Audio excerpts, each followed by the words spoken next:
میرے نبی پاک علیہ الصلاۃ والسلام نے جانور سے اس کے بچوں کو جدا کرنے سے منع فرمایا۔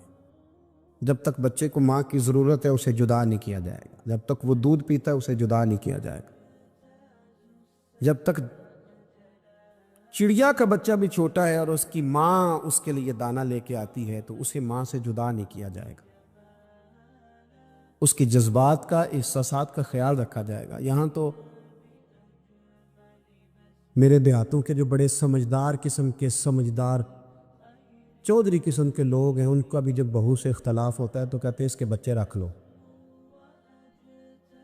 یہ جب خود روئے گی تو لوٹ کے آ جائے گی۔ جس محبوب نے جانور سے اس کے بچے جدا کرنے سے منع کیا، ماں سے بچے جدا کر رہا۔ اور سیانے لوگ اور کچھ میکے بھی ایسے ہیں، میکے بھی وہ کہتے ہیں بیٹے تو آ جا اور بچے واپس کر دے، اس لیے کہ بھئی ہمارا نہیں ان سے نظام چلے گا، بچے ان کے ہیں تو ان کو دے۔ یا کتنا ظلم ہے۔ سیانہ انسان ہو کے یہ بات کر رہا ہے، سمجھدار ہو کے، عقل مند ہو کے، ذی شعور ہو کے، دعویٰ ہے اس کی بزرگی کا۔ نبی رحمت علیہ السلام کی غلام حضرت ابو ہریرہ رضی اللہ تعالیٰ عنہ فرماتے ہیں، مشکات میں موجود ہے، فرمایا کہ چڑیا آئی اور آ کے میرے نبی کے کندھوں پہ بیٹھ گئی۔ جانے اس چڑیا نے کیا کہا کہ محبوب کی آنکھوں میں آنسو آ گئے، حضور روئے اور فٹافٹ حضور اٹھے، فرمایا کون اس کے بچے اٹھا کے لایا ہے؟ کس نے اس کے بچے اٹھائے؟ کون ہے؟ جلدی بتاؤ۔ حضرت ابو ہریرہ کہتے ہیں ایک صحابی ہے کہ یا رسول اللہ مجھے ذرا پسند آ گئے تھے تو میں اٹھا لایا ہوں۔ حضور نے فرمایا اسے واپس کر دے، ورنہ یہ ایک میری بارگاہ میں شکایت کر رہی ہے تو قیامت میں بھی تیری شکایت کرے، اور جا وہیں رکھ کے آ جہاں سے تو اٹھا کر کے لایا تھا۔ میرے دوستو، دین اتنے اعلیٰ حقوق بیان کرے جانوروں کے اور انسان اس سے آگے بڑھ کے انسانوں کے ساتھ سلوک کرے۔ اور یہ بھی یاد رکھ لے کہ شکار ضرورت کے لیے کھیلنا جائز ہے، شوق کے لیے کھیلنا جائز نہیں ہے۔ آپ شوق کے لیے جانور مار کے گھر آ گئے، شوق کے لیے جانور مارا اور گھر آ گئے۔ معاذ اللہ تعالیٰ ایسے بھی شہزادے ہیں سیاستدانوں کے، سیٹھوں کے، نوابوں کے، جو کہتے ہیں کہ ابھی وہ کوئی کھانے کے لیے تھوڑی شکار کر رہا ہے، وہ تو نشانہ پکا کر رہا ہے اپنا۔ معاذ اللہ نشانہ سمجھ کے جانور کو مارا جائے گا۔ اور یہاں تک باتیں سننے میں ملتی ہیں کہ جانور باندھا جاتا ہے، اس پہ نشانہ کیا جاتا ہے۔ رسول پاک علیہ السلام نے لعنت فرمائی ایسے شخص پر جو بندھے جانور پر نشانہ لگاتا ہے۔ یہ ہمارے شوق ہیں، یہ بڑائی کی علامت ہے۔ چار پیسے آیا تو لوگوں نے یہ شوق پال لیے، اور بے دریغ جانوروں پر لوگ بندوقیں اٹھائے گھومتے ہیں۔ حضرت محی الدین ابن عربی کہا کرتے تھے جس کو پورا ہفتہ ہو گیا نا وہ طریقت کا مسافر بھی، جاگ رہے ہیں آپ حضرات؟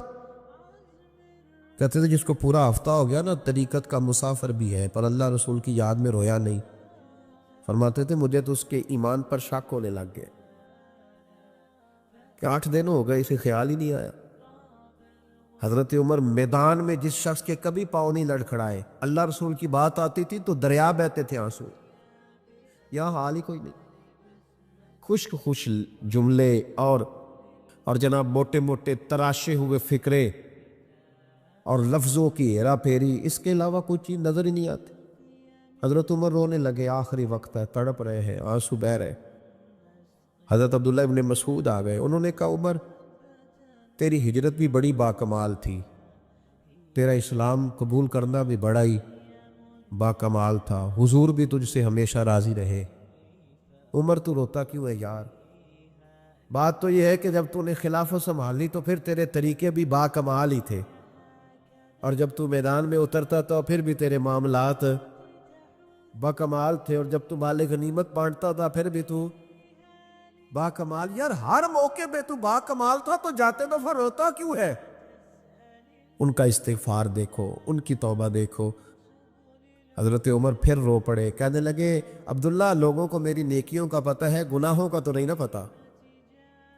وہ تو میں جانتا ہوں یا میرا مالک جانتا ہے نا، نیکیاں تو سب کے سامنے، پر من آنم کے من دانم جو اندر چھپے ہوئے گناہوں کے ڈھیر ہے وہ تو میں جانتا ہوں۔ تو نے میرے کلمہ پڑھنے سے لے کر میری حکومت تک میری ساری نیکیاں گنوائی ہیں، اب دعا کر میرے لیے کہ رب میری نیکیاں اور بدیاں برابر برابر کر دے، مجھے درجہ نہیں چاہیے، بس اللہ مجھے معاف کر دے۔ درجوں کی ضرورت نہیں ہے۔ یہاں تو لوگ درجات لے کے بیٹھے۔ حافظ کہتا ہے کہ میں جتنے آیتیں ہوں گی اتنے میرے درجے بلند ہوں گے۔ پہلے درجے والا کام تو کوئی کرنا۔ مولانا کہتے ہیں کہ نور کے ممبر پہ بیٹھوں گا، بھائی پہلے بتا نور کے ممبر کی طرف تیرا سفر بھی جاری ہے کہ نہیں؟ تاجر کہتا ہے کہ میں سخاوت کروں گا تو حضرت عثمان کے ساتھ جگہ ملے گی، پر حضرت عثمان کی سخاوت اور اپنی سخاوت کا فرق بھی دیکھ۔ مجاہد کہتا ہے کہ میں نبی پاک کے جہاد والے صحابہ کی پشت پہ رہوں گا تو پہلے اپنے کام تو دیکھ۔ اور جب ساری باتیں سمجھ میں نہ آئے تو پھر اللہ کی بارگاہ میں استغفار کا، پھر بیٹھ۔ بڑے لوگ استغفار کرتے، معافی چاہتے، اور یہ استغفار پھر اتنا کرم کرتا، اتنی آسانی کرتا، اس قدر بہتری کرتا کہ وہ مانگ تو اپنے گناہوں کی معافی رہے ہوتے تھے اور اللہ رحمتوں کے دروازے کھول دیتا تھا۔ اللہ ان پر کرم کے، ایک ہوتا ہے خوف، ایک ہوتی ہے خشیت۔ خوف والے لوگ توبہ کرتے ہیں، خشیت والے استغفار کرتے ہیں۔ ایک ہوتا ہے خوف، ایک ہوتی ہے خشیت والے استغفار کرتے۔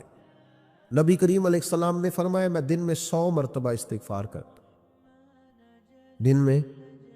توبہ والا کہتا ہے کہ میں بھول گیا تھا، مجھے معافی مل جائے، اور خشیت والا کہتا ہے میرا یار ناراض نہ ہو جائے، وہ استغفار ہی کرتا رہتا ہے، وہ معافی مانگ۔ حضرت رومی نے مثال دی ہے، فرماتے ایک عورت تھی تو بھیک مانگا کرتی تھی۔ ایک دن بادشاہ کے دروازے پہ بھیک مانگنے گئی تو بادشاہ کو پسند آ گئی، اس نے نکاح کر لیا۔ 20 کنیزائیں اس بی بی کے پاس تھی خدمت کرنے کے لیے، روٹی دینے کے لیے، کپڑا دینے کے لیے، لیکن وہ ہر وقت روتی رہتی تھی، ہر وقت روتی۔ ایک سمجھدار کنیز کہنے لگی کہ ملکہ اب تیرا درجہ بہت بڑا ہے، تو ہر وقت روتی رہتی ہے، معافی مانگتی رہتی ہے ہر وقت، کون سی ایسی نعمت ہے جو تیرے پاس نہیں؟ تو وہ کہنے لگی اس لیے تو روتی ہوں۔ تو کیا مانا؟ کہنے لگی اس لیے روتی ہوں کہ میں اس قابل نہیں تھی جو مجھے مل گیا، کہیں میرے سر کا سائیں ناراض نہ ہو جائے، وہ کہیں بگڑ نہ جائے۔ مجھے پتا ہے کہ میں کیا تھی اور مجھے کہاں تک پہنچا دیا، میں روتی اس لیے ہوں کہ کبھی کہیں وہ ناراض۔ حضرت عمر اس لیے روتے تھے کہ کہیں مصطفیٰ ناراض نہ ہو جائے۔ حضرت ابو بکر اس لیے تڑپتے تھے کہ کہیں اللہ کا فضل روٹھ نہ جائے۔ یہ جو مولا علی اپنے کمرے میں بیٹھ کے زور زور سے استغفار پڑھتے، تو اس لیے نہیں کہ بڑے پاپ تھے جن کی معاذ اللہ معافی مانگتے تھے، اس لیے کہ رب رسول کہیں ناراض نہ ہو۔ خشیت تھی کہ جہاں ہم پہنچے ہوئے کہیں وہاں سے واپس۔ استغفار بندے کی اللہ سے صلح کرا دیتا ہے، بندے کی رب سے صلح ہو جاتی ہے جب استغفار۔ دیکھیں نا، بڑی سادی سی بات ہے کہ دو بھائی ناراض ہو تو بڑا کہتا ہے اس نے میری بے ادبی بڑی کی، تو چھوٹا اگر پاس آ جائے اور پیر پکڑ لے کر چل یار معاف کر دے، تیرا بھائی نہیں۔ پتہ کیا ہوتا ہے؟ صرف معافی نہیں ملتی، ہاں صرف معافی نہیں، چھوٹے نے بے ادبی کر دی، بڑے کو تکلیف ہوئی، بات جب آگے بڑھی نا تو بڑے نے شکوہ کیا۔ جب لوگوں نے چھوٹے کو سمجھایا تو چھوٹا جب معافی مانگتا، ادھر دیکھو میری طرف، جب چھوٹا معافی مانگتا ہے نا اٹھ کے جاتا ہے اور بڑے کے پیر پکڑتا تو میرا معاف نہیں کرتا، بڑا رو بھی پڑتا ہے، بڑا رو بھی پڑتا ہے، اور وہ کہتا ہے کہ وہ میں اور تم اماں کے پاس اکٹھے بیٹھتے، ایک باپ کی موٹر سائیکل پہ اکٹھے بیٹھتے، تو تیرا اور میرا رشتہ یار تو نے یہ کیوں؟ وہ جو آنسو نکلتے ہیں نا، وہ درد ہوتا ہے، وہ کیف ہوتا ہے، وہ سوز ہوتا ہے، وہ لذت ہوتی ہے، وہ پیار ہوتا ہے۔ رب کہتا ہے تو معافی مان، انہو کان غفارا، تو معافی مانگ، میں تجھے معاف بھی کروں گا، تیرے اوپر رحمت بھی فرماؤں گا، تیرے اوپر کرم نوازی بھی کروں گا، تجھے نواز دوں گا، تجھے عطا کروں گا۔ حضرت موسیٰ کلیم اللہ علیہ السلام کا زمانہ مبارکہ تھا، قحط پڑ گیا، بارش نہیں ہوتی۔ ہم لوگ نا اب تو خیر ہمارے پاکستان میں تو ٹیبل ٹاک ہوتی ہے، ٹاک شو ہوتے ہیں ہمارے یہاں، تو پتہ کیا جاتا ہے کہ بارش ہو کیوں نہیں رہی، پھر اس پہ یہ ہوتا ہے کہ دھواں بڑا چڑھ گیا ہے، حالات بڑے خراب ہے، فلاں ایسے ہو گیا، قحط کا ہم تو اسباب تلاش کرتے رہتے ہیں نا جی، فوگ بہت زیادہ ہے، فلاں چیز ایسے ہے، فلاں چیز ایسے ہے، ہم تو یہ تلاش کرتے رہتے ہیں۔ وہ لوگ یوں نہیں کرتے تھے، وہ سیدھے جا کے مصلوں پہ بیٹھتے تھے، اس لیے کہ وہ کہتے تھے جب رب چاہتا ہے تو پھر کوئی چیز کسی چیز کو روک سکتی، وہ سیدھے مصلے پہ بیٹھتے۔ اعلیٰ حضرت فاضل بریلوی رحمۃ اللہ علیہ کے پاس ایک مولانا محمد حسین آئے، وہ فلکیات کے بڑے ماہر تھے، تو اعلیٰ حضرت نے فرمایا ذرا ستاروں کا حساب لگا کے دکھاؤ بارش کب ہوگی، کہنے لگا پورا مہینہ تو نہیں ہوگی۔ تو اعلیٰ حضرت رحمۃ اللہ علیہ فرمانے لگے کہو کہ میرا علم کہتا ہے مہینہ نہیں ہوگی، اللہ چاہے تو ابھی ہو سکتی ہے۔ کہنے لگا جی وہ تو ٹھیک ہے پر میرا علم، وہ جیسے روز لوگوں نے پیر نیٹو شہنشاہ صاحب نہیں کھولے ہوتے کہ بارش کب آئے گی، اور اس کی طرف نہ دیکھ، مصلے پہ بیٹھ، مہربانی کر مصلے پہ بیٹھ، اللہ کی بارگاہ میں حاضر ہو، اسے معافی مانگ، اسے منا تاکہ وہ رحمت کی بارش۔ کہنے لگا جی میرا علم کہتا ہے، تو اعلیٰ حضرت فرمانے لگے پھر وہی بات، تو کہ اللہ چاہے تو بارش ابھی، لیکن یہ جو اڑ گئے ہیں نا بیچارے، یہ اڑ ہی گئے ہیں، یہ جہاں الجھ گئے ہیں وہاں یہ لوگ الجھ گئے، اللہ ہمیں الجھنے سے محفوظ فرمائے۔ اعلیٰ حضرت اٹھے تو فرمایا ٹائم کیا ہوا ہے گھڑی پہ، کہنے لگا جی 12، تو اعلیٰ حضرت نے گھڑی گھمائی،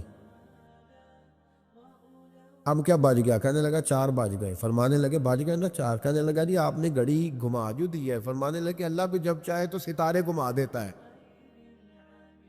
اللہ بھی ستارے گھما دیتا ہے بارش۔ کہنے لگا جی وہ تو ٹھیک ہے پر مہینہ نہیں ہو سکتی، اڑا ہوا بندہ اس کا کوئی علاج ہے، جو اڑ جو جائے اس کے لیے قرآن کہتا ہے وَإِذَا خَاطَبَهُمُ الْجَاهِلُونَ قَالُوا سَلَامًا، اسے سلوٹ کرو دور سے، اسے کہو تو جان اور تیرا۔ کہنے لگا جی ہو نہیں سکتی پورا مہینہ، فرمانے لگے یار تو جا اپنا کام کر۔ وہ شخص کہتا ہے میں نے دروازہ کھولا اعلیٰ حضرت کا، کمرے سے باہر نکلا تو تیز بارش ہو رہی، واپس آیا تو میں نے کہا احمد رضا یہ عقیدہ کہاں سے لیا ہے، فرمایا دروازہ مصطفیٰ سے لیا ہے صلی اللہ علیہ وسلم۔ تو یاد رکھیں کہ اللہ کو منانا چاہیے، استغفار کرنا چاہیے، اس کی برکات۔ حضرت موسیٰ ساری قوم کو لے کے نکل گئے، آؤ بھائی میدان میں اللہ کی بارگاہ میں استغفار کریں اور بارش کا سوال کریں، بارش مانگے۔ جب باہر نکلے دیر تک دعائیں ہوتی رہیں، تو حضرت موسیٰ علیہ السلام کو رب کریم نے وحی فرمائی کہ موسیٰ آپ کی قوم میں نے ایک شخص ہے جس کو 40 سال ہو گئے نافرمانی کرتے، اس نے رب سے صلح نہیں کی۔ کتنے لوگ ہیں؟ ایک، اور 40 سال سے وہ نافرمان ہے، اس کو مجمع سے نکال دو بارش ہو جائے گی۔ اگر ایک گناہگار کی وجہ سے بارش رک جاتی ہے، اور جہاں دروازے کھلے ہوئے ہوں، جہاں تنہائیاں خوفناک ہو، اور جہاں تباہی اتری ہوئی ہو، اور جہاں لوگ کروڑوں روپیہ مال ہڑپ کر گئے ہوں، اور جہاں علماء کو ہتھ کڑیاں لگا کے ٹھنڈی زمینوں پہ لٹا دیا جائے، اور قوم کہہ رہی ہو اچھا ہوا اچھا ہوا، اور لوگ پھبتیاں اڑا رہے ہوں، مذاق کر رہے ہوں، تو پھر اس قوم پہ کس طرح کر کے فضل الہی۔ اور یہ مولوی کا معاملہ نہیں، یہ تو ممبر رسول کا معاملہ ہے۔ میرے مصطفیٰ نے یہ نہیں کہا پیر میرا وارث ہے، حضور نے فرمایا عالم میرے دین کے وارث ہے۔ ہاں حضور نے فرمایا جس نے عالم کے چہرے کا دیدار کیا سمجھے میں نے اپنے نبی کی زیارت کی ہے۔ لیکن یہاں تو خیر یہ عنوان نہیں، ورنہ میں اس پر جاتا۔ ہائے، تو کہا ایک بندہ ہے 40 سال سے اللہ کی نافرمانی کر رہا ہے، وہ اگر نکل جائے تو بارش ہو جائے گی۔ حضرت موسیٰ نے اعلان کر دیا بھی ایک شخص ہے، وہ اگر نکل جائے تو بارش ہو جائے گی۔ پتہ تو ہوتا ہے نا سب کو، مجھے بھی پتہ ہے کہ میں اندر سے کیسا ہوں، اور آپ کو بھی خبر تو ہوتی ہے نا جی۔ جب بات ہو رہی ہوتی ہے تو پھر پتہ تو چلتا ہے نا کہ بات کہاں جا کے سیٹ ہو رہی ہے، پتہ چلتا ہے نا، اسے بھی چل گیا پتہ اب اندر ہی اندر رونے لگا. اور دیکھو امام رازی اور امام غزالی دونوں نے لکھا ہے کہ اس درد سے رویا، اس درد سے کہ ادھر والے کو بھی پتہ نہ چل جائے، مجمع کے اندر کھڑا ہے اور ادھر والے کو بھی استغفار، دیکھو ادھر والے کو پتہ نہ چل جائے اور ادھر والے کو بھی کہیں ہجوم میں غم میں بھی توہین نے ضبط غم نہ ہوئی. ہم اس احتیاط سے روئے کہ آنکھ نم نہ ہوئی. ہجوم میں غم نے بھی توہین نے ضبط غم نہ ہوئی. ہم اس احتیاط سے روئے کہ آنکھ نم نہ ہوئی. روئے بھی پر کسی کو آنسو نہیں دیکھنے دیے. اب اس درد سے کہتا ہے اللہ تو معاف کرنے والا ہے نا، تو معاف کرتا ہے، پردہ پوشی کرتا ہے. اور مالک اگر لوگوں کو پتہ چل گیا تو میرے تو بچوں کا بھی جینا حرام کر دے. یا اللہ میری تو آنے والی نسل بھی تڑپ کے وقت گزارے گی. مالک تو معاف کر دیا کرتا ہے، لوگ نہیں معاف کرتے. اے اللہ یہ میری خوبیاں بھول جائیں گے، میری خامیوں پر بات. مالک میں یہ ذلت نہیں برداشت کر سکتا، فضل فرما. حضرت موسیٰ نے دوبارہ اعلان کیا، نکلتے ہو کہ نہیں نکلتے؟ پھر تڑپا، خداوندا مجھے بے آبرو نہ کر. یہ ذلت اور رسوائیاں یہ نہیں برداشت ہوتی. اللہ درگزر حضرت موسیٰ نے تیسرا اعلان کیا، نکلتا ہے یا میں پھر اس کا نام لوں؟ اللہ سے پوچھ کے نام لوں اس کا، بتاؤ کون ہے؟ اب تو تڑپ گیا، کہنے لگا مالک میں تیری بارگاہ میں استغفار کرتا ہوں، آئندہ نہیں کرتا، آئندہ نہیں کرتا. یہ لفظ ادا کیے، بندہ کوئی بھی نہیں نکلا. رب کریم نے بارش عطا کر دی، تیز بارش. جب برسی نا تیز بارش، لوگ تو مین دیکھ کے دوڑ گئے. تو حضرت موسیٰ کہنے لگے یا اللہ مجھے بھی تو بتا، تو نے کہا تھا کہ جب تک بندہ نہیں نکلتا بارش نہیں ہوگی. تو نکلا کوئی بھی نہیں، بارش ہو گئی، ماجرا کیا ہے؟ تو رب کریم نے فرمایا موسیٰ بس اس نے مجھ سے صلح کر لی، اس نے مجھ سے صلح کر لی. اور امام غزالی نے لفظ لکھے، حضرت موسیٰ نے پوچھا، حالانکہ اللہ اپنے نبیوں کو غیب کے خزانے دیتا ہے، پوچھا کہ اے اللہ مجھے اس کا نام بتا دے. تو رب کریم نے فرمایا موسیٰ جب گناہ گار تھا تب نہیں کسی کو بتایا، جب پاپی تھا تب نہیں بتایا، جب مجرم تھا تب نہیں بتایا، اب کیسے بتا دوں؟ فرمایا اس کی میری صلح ہو گئی ہے. اور فرمایا جو بارش نہیں نہ ہو رہی تھی وہ بھی اس کی وجہ سے نہیں ہو رہی تھی، اب جو ہوئی ہے نا تو یہ بھی اسی کی وجہ سے ہوئی ہے.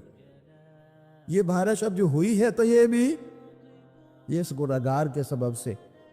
اپنی راتیں اللہ کے ساتھ گزارے، مصلی پہ بیٹھے. میرے صاحب رحمۃ اللہ علیہ سے جب کوئی کہتا نا کہ بڑا پریشان ہوں تو کچھ بتائیں، تو فرماتے آج رات مصلی پہ بیٹھ کے اپنے رب سے بات کرنا، میں بھی بات کروں گا. بندوں کو دکھ بتانے سے عزت میں کمی آتی ہے، اور اگر اللہ کو بندہ اپنے دکھ بتائے تو اللہ عزتیں بڑھا دیتا ہے. ترمذی شریف کی حدیث ہے، نبی پاک علیہ السلام نے فرمایا اگر تو دنیا داروں کو دکھ بتائے گا تو اللہ تجھے غنی نہیں کرے گا، اور اگر تو اپنے رب کو بتائے گا تو اللہ بڑی جلدی تجھے دنیا سے بے نیاز کر دے. تجھے لوگوں کی ضرورت نہیں رہے گی. استغفار کرے، کثرت سے کرے، ذوق سے کرے، مصلی آباد رکھے. ہر شے دیکھو نا، جس طرح کھانے کی میز آباد رہتی ہے، بستر آباد رہتا ہے، ہمارے دیگر معاملات، اگر مصلی نہ آباد رہے تو روح بے چین رہتی، طبیعت بے قرار رہتی. انسان میں نے دیکھا ہے بڑے بڑے سمجھدار لوگ پاگلوں جیسی زندگی گزار رہے ہیں، بولتے جا رہے ہیں، بولتے جا رہے ہیں، بولتے جا رہے ہیں. ایسے کسی کو کوئی خبر کہ 6 فون اٹھائے ہوئے ہیں، ایسے جیسے ڈسٹرب ہو گئے مینٹلی طور پر. وجہ کیا ہے کہ ان سے جان نہیں چھڑاتے. کبھی سارے موبائل بند کر کے نا، سارے بچے ہر چیز سائیڈ پہ کر کے مصلی پہ بھی آنا چاہیے. اور مالک تو بڑا ہی قریب ہے، اللہ تو بڑے کنز المال کی حدیث سنا کے بعد سمیٹتا ہوں. نبی پاک صلی اللہ تعالی وسلم فرماتے ایک شخص تھا بنی اسرائیل میں، بڑا مالدار تھا، تو پھر اس پہ غربت آ گئی. جب غربت آئی تو رو پڑا، کہنے لگا اے اللہ میں غریب ہو گیا ہوں، میری مدد فرما، میں نے بڑی نافرمانی کی ہے تیری. مالدار جب تھا تو بڑی موج کو، یا اللہ میں نے بڑی اب نہیں کروں گا، مجھے اس غربت سے نکال. تو اللہ نے فرشتوں سے کہا کہ دے دو جو مانگتا ہے. تو فرشتے کہنے لگے یا اللہ یہ توبہ کر کے نہیں آیا، ڈر کے نہیں آیا، یہ تو الجھ گیا ہے تب آیا ہے. یہ تجھ سے ڈر کے ہوتا ہے نا ایسے کہ لوگ اللہ سے نہیں ڈرتے جتنا غربتوں سے معاذ اللہ ڈرتے. یا اللہ یہ تو وہ الجھ گیا تب آیا, تو اللہ نے فرمایا پتہ مجھے بھی ہے, لیکن آ تو گیا ہے نا, چلو دے دو.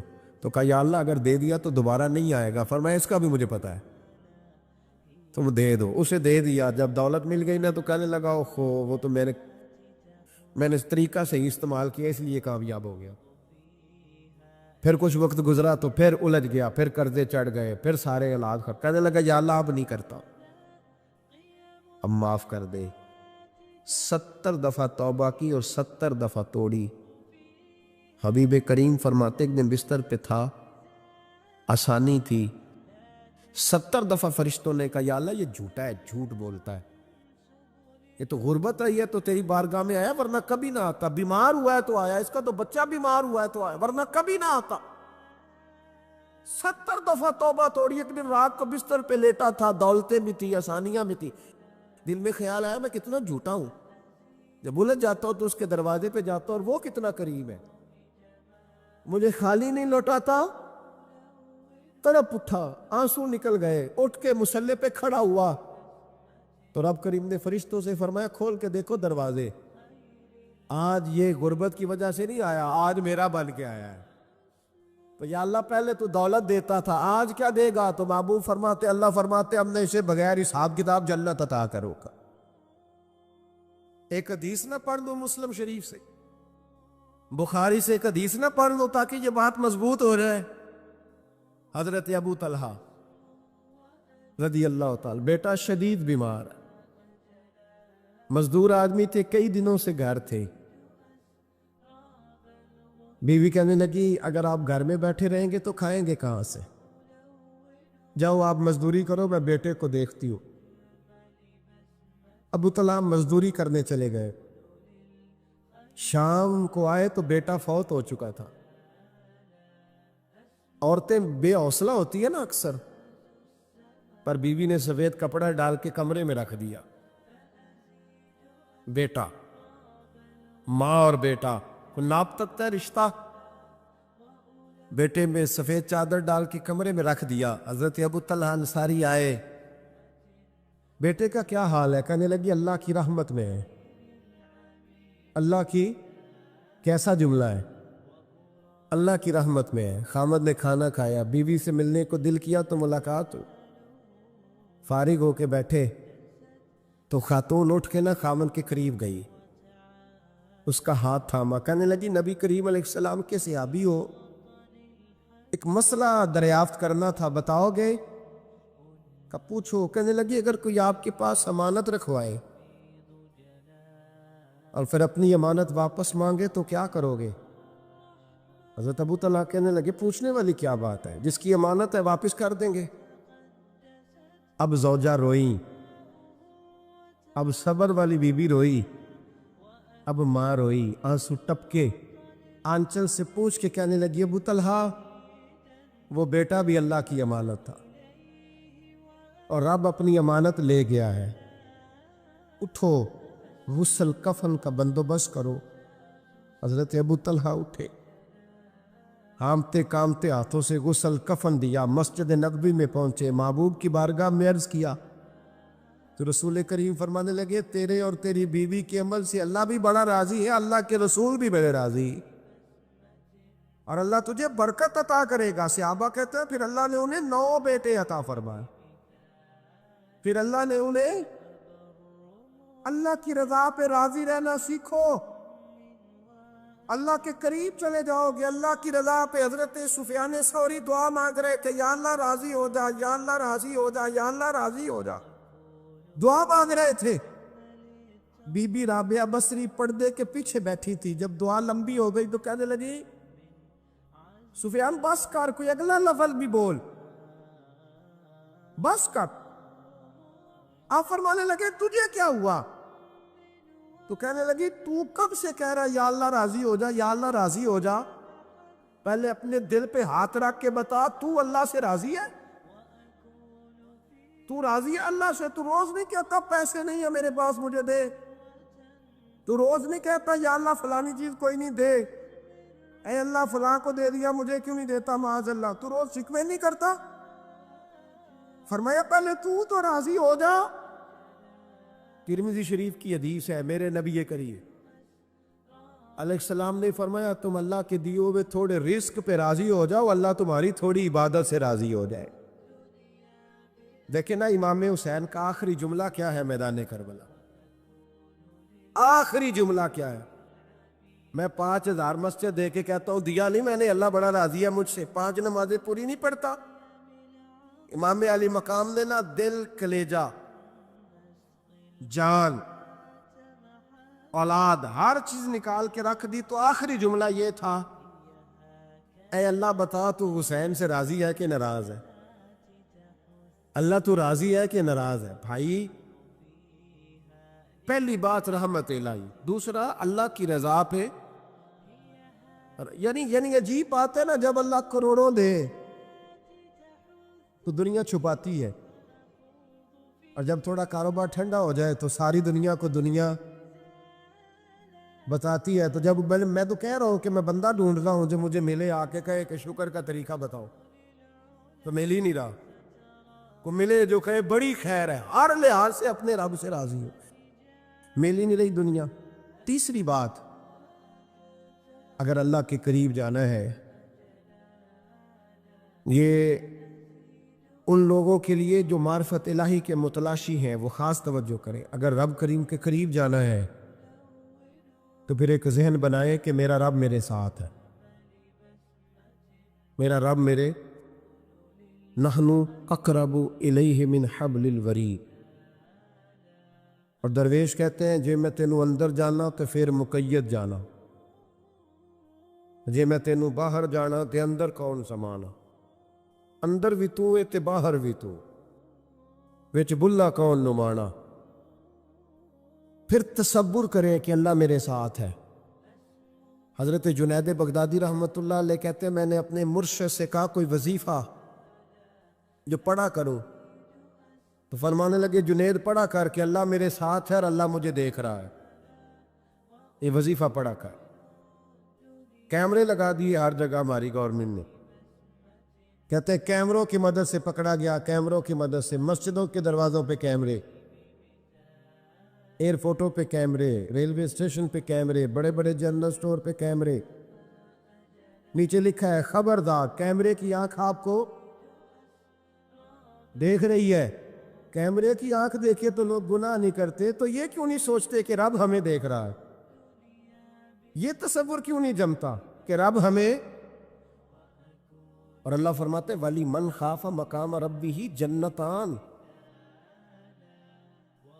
جو اللہ کے سامنے کھڑے ہونے سے ڈر جائے گا نا، اللہ اسے 2 جنتیں عطا فرمائے گا۔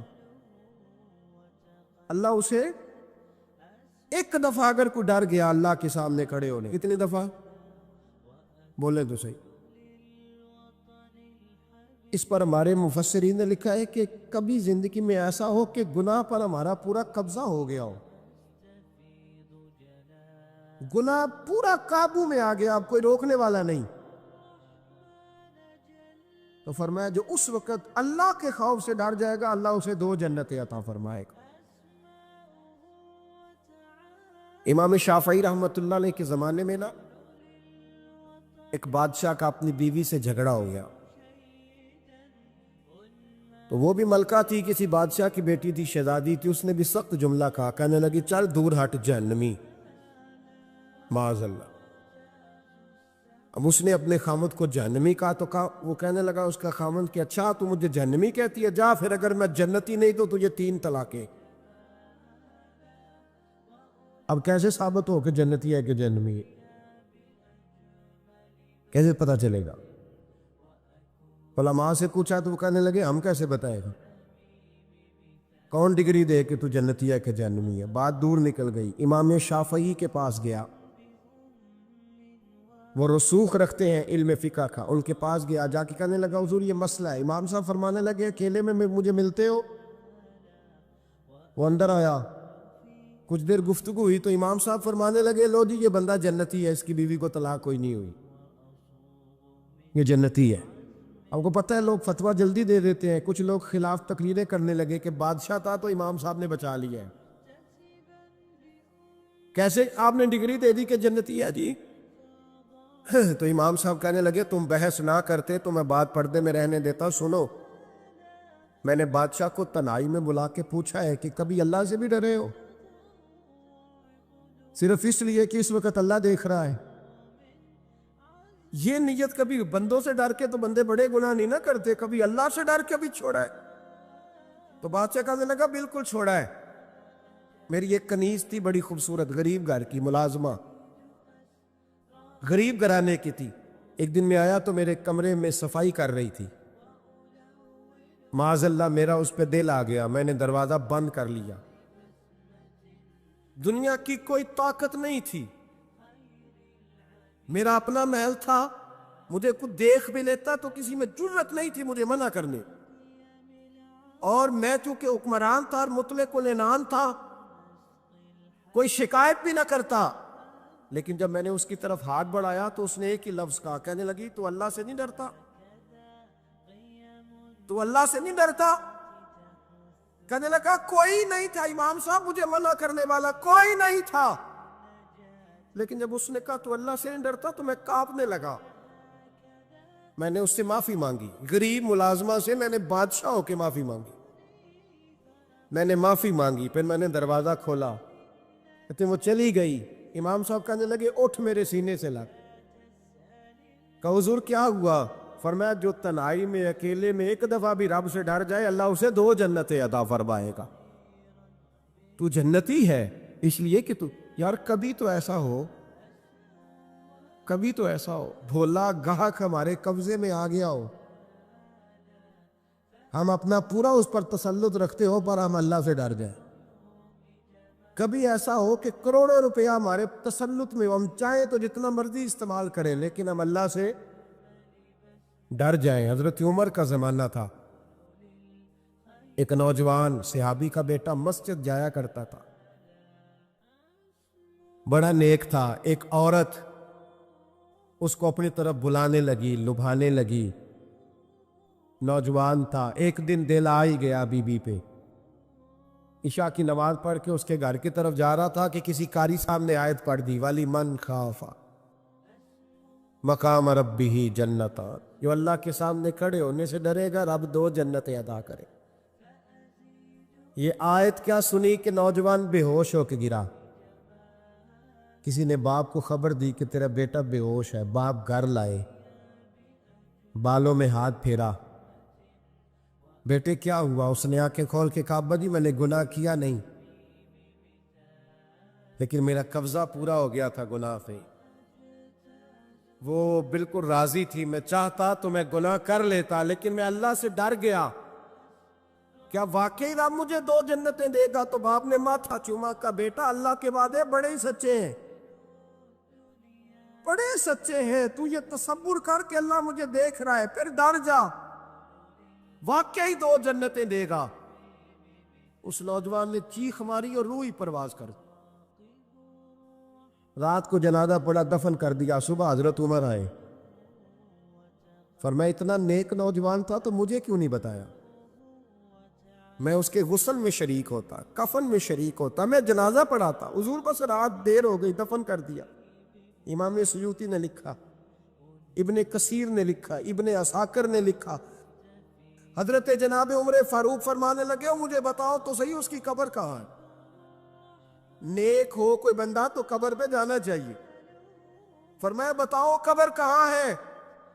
حضرت عمر کو قبر پہ لے گئے تو سیدنا فاروق اعظم قبر پر کھڑے ہو کے فرمانے لگے نوجوان مجھے امید ہے اللہ نے تجھے 2 جنتیں دی ہوگی۔ حضرت عمر کہتے ہیں مجھے اللہ کی قسم قبر کے اندر سے بول پڑا، کامے پیرونا دے باہو قبر جنا دی جیوے۔ قبر کے اندر سے بول پڑا، کہنے لگا عمر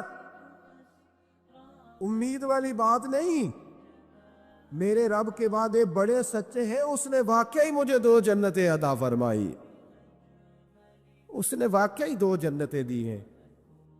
کبھی کوئی کام تو ایسا ہو جو صرف اللہ سے ڈر کے چھوڑا جائے، پھر اس کا قرب پانا آسان ہو جائے گا۔ اللہ سمجھنے کی توفیق عطا فرمائے۔